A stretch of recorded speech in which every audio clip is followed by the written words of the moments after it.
The only place that's holding more L's than the Bud Light marketing department are the establishment GOP types. But there does look like there's at least a faint sun that's eventually going to come up above the horizon. Mitch McConnell, he fell down, he might be retiring. I guess that's whatever. He's still going to be able to handpick his successor, and it's just going to be a younger carbon dated copy of Mitch McConnell. So who actually cares at the end of the day? Not much is going to change, especially when they look so strong for a second only to just turn tail and allow this type of crap to happen. Second Tennessee Democrat reinstated to the seat he was ousted from. Yes, the guy who's doing a terrible Martin Luther King histrionic performance. Like, oh my god, like this guy has absolutely zero integrity. A lot of people have already done the compare and contrast where he came in when he was campaigning for his initial spot, and then all of the hand waving that would even make AOC blush when it comes to him delivering a message. Like this guy's, he's not a serious person. But Justin Pearson is a member of the Tennessee House because he's a Democrat after all. There's no... Come on, did you actually think that there was going to be any consequences for a Democrat's actions? Like, bruh, he led an actual insurrection. He took over the House chambers. He led a charge outside, brought them into the House themselves. But guess what? Repercussions? Fucks no, man. Absolutely zero. So, him and his buddy. So, that was all for naught. Second Tennessee Democrat ousted from his House seat last week in Tennessee's General Assembly was reappointed to serve until a special election can be held later this year to fill the seat for the rest of his term. Case in point, nothing's going to change. Justin Pearson, who represents parts of Memphis in Shelby County, was reinstated in a vote of 7-0. In a special called meeting in the county commission on Wednesday afternoon, April the 12th. On Monday, the other expelled Democrat, Justin Jones, who was reinstated to his seat by the Metro and Nashville Council. Jones and Pearson will both serve in their seats until a special election is held later this year. Both Jones and Peterson are eligible to run in the special elections. Absolutely zero consequences besides having the opportunity to fundraise a little bit more. You raised your profile. Congratulations. And while Pearson's being viciously mocked, we got some interesting receipts on Jones that's out there, okay? As you can see him right there. He was up in Nashville, the place that he purports to represent. As you can see, he's the one that's circled with the straw hat on. What's he doing beating somebody up with a traffic cone? Oh, right. He was doing that during the mostly peaceful protests during the Summer of Love in 2020. No, but I was fine. I didn't do anything violent. I didn't do nothing. Reinstated, a Tennessee representative, Justin Jones, is seen in a newly unearthed video hurling a traffic cone at a driver during a BLM protest outside the Capitol in 2020. Oh, okay, cool. So he was out there riding, and then he just thought, one day I'll call that place work. A lawmaker expelled for gun protest is sworn back in because rules for thee, not for me. But don't worry, guys. The L's don't end there because Senate Democrat asks the Department of Justice, the federal Department of Justice, to probe expulsion of Tennessee state legislatures. Yes, they did bad things. They temporarily faced temporary consequences. Big Shirley over there managed to skirt any responsibility. Now that everybody's back, they're back with a fucking vengeance. That's why. I'd have to check the rules specifically in Robert Greene's 48 Laws of Power. Law number 15, crush your enemy totally. You let him back in the door. Now, guess what? He's coming back with a vengeance. Both of them. And supported by the full weight of the so-called aggrieved Democrats. You tried to make us responsible for that little demonstration? How dare you? But then in the same breath, I'll also tell you that the Capitol insurrection, the deadly insurrection of January 6th was the worst thing to happen to our nation since, actually, before the Civil War. You talking about, stupid? Congressional Democrats wanted the Department of Justice to investigate whether Tennessee legislature violated federal law. It's a state's issue, stupid. Or the civil rights of two state representatives expelled for the part on March 30th protests in the Tennessee House. Senate Majority Leader Chucky Schumer and Senator Raphael Warnock. What do you have to... You're from Georgia, stupid. You're a wife-beaten reverend. Nobody cares. Christopher Murphy from Connecticut, Brian Schatz from Hawaii, and Alex Padilla. I'm seeing a lack of any Tennesseans who actually care. Oh, right, because their senators are Marsha Blackburn and... Ooh, there's a dude who's based. I can't remember off the top of my head. Both men have been reinstated to their respective county and city officials. State Representative Gloria Johnson of Knoxville escaped expulsion by 1 vote. According to their letter, the 3 participated in a peaceful protest calling for stricter gun controls after the March 27th shootings at the Covenant School in Nashville.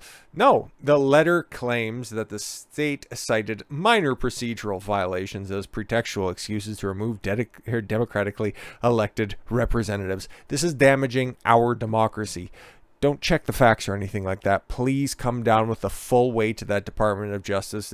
Keep that same energy that you have when you're describing concerned parents going to school board meetings as domestic terrorists. Please, please, please, Big Daddy Fed government. We know how much you disrespect the 10th Amendment that is states' rights after all. The fact that this isn't going to go anywhere shouldn't be a surprise to anybody, but the fact that they're trying should also send a message to Republicans that continue to fucking fail time and time again, because, yo, check this as well. Fellow Democrats, call for Senator Dianne Feinstein. Yes, she's still a senator. This bitch has been in politics. Okay, she was the mayor. She was the mayor of San Francisco when the Zodiac killer was on the loose. Yo, she's been around for fucking ever. It's a joke how old these politicians are. And she's trying to get special treatment in order to, I can't be on this panel for the time being, but when I want to come back, you should give me my position back on I think she's on the Senate Judiciary Committee. It's like, listen, you're over 80 years old, bro. You can remember a time when San Francisco didn't have a professional baseball team. Like, nobody will miss you. Just leave, go. But she's 89 years old, bruh. Term limits when? Democrats are calling on Senator Dianne Feinstein to just fucking leave already, to retire early. There's nothing early about this. To retire well past the due after more than 30 years in the Senate. Fuck me. Concerns over the impact of her lengthy absence as she battles ongoing health issues. She's 89. She's going to continue to do that for the rest of her days. Democratic Representatives Ro Khanna and Dean Phillips took to Twitter. Ro Khanna's, he's coming around. Dean Phillips, haven't heard much about him. I don't know, maybe he's from Minnesota, so maybe that's the only way he can get elected, especially if he's running in one of the major cities. On April 12th, to call for the 89-year... I can't believe that that's a thing. Claiming that she is no longer able to fulfill her duties. But guess what, guys? Okay? Even though Ro Khanna, good points here. It's time for Feinstein to resign.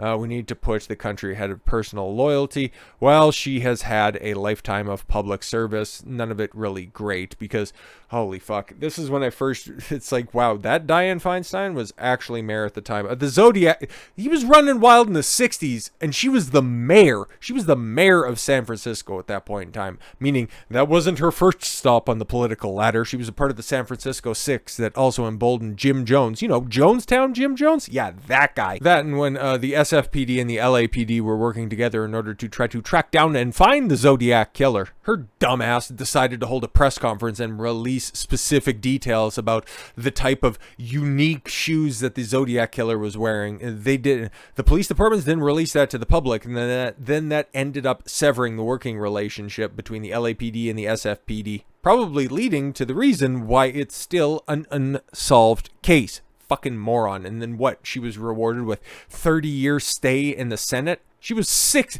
She could have been at Social Security's doorstep when she was first elected as a fucking senator. Jesus Christ. But no.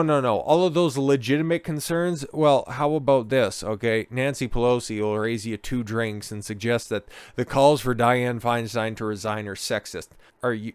Oh my god, she's just as fucking senile as everybody else. You have an 80-year-old or an 81-year-old Pelosi sticking up for an 89-year-old and their boss is 80 years old. Like, what the fuck is going on? But yes, a former Oh god, that's the one takeaway from this that I'm actually liking. Former House Speaker Nancy Pelosi has suggested that sexism is behind the calls by fellow Democrats for Feinstein to just fucking move on already.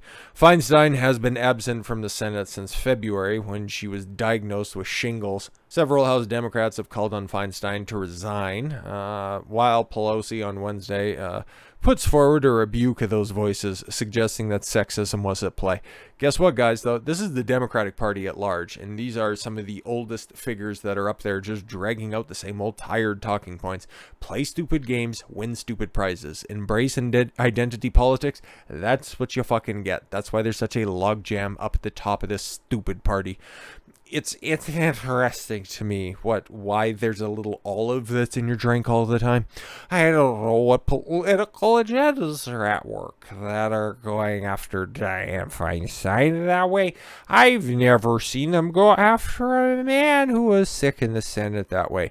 Are you having a laugh? Are you like actually retarded? Bro, you led impeachment efforts ill-founded against Hawley and Cruz just for having the audacity to try to challenge certain election results in 2020. Just wanting to have a debate on the subject. You're a fucking idiot. This is what you get dealing with people that are over the age of 80. Octogenarians. Another Democrat lawmaker, Norma Torres, also suggested that there was a double standard behind the calls for Feinstein to resign. Was this anti-Semitism?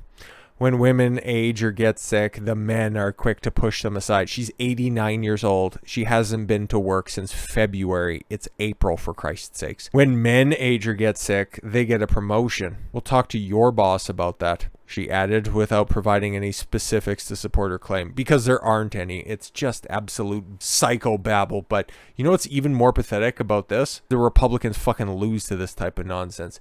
They have an 89-year-old senator. They have an 80-year-old president. They have an 81-year-old former Speaker of the House. They are driven by identity politics, and they still repeatedly kick your ass. So with all that said, thank you all very much for the gift of your time. I've been Don Consuelo. I want you to follow your gut and get after it. Take care, everyone.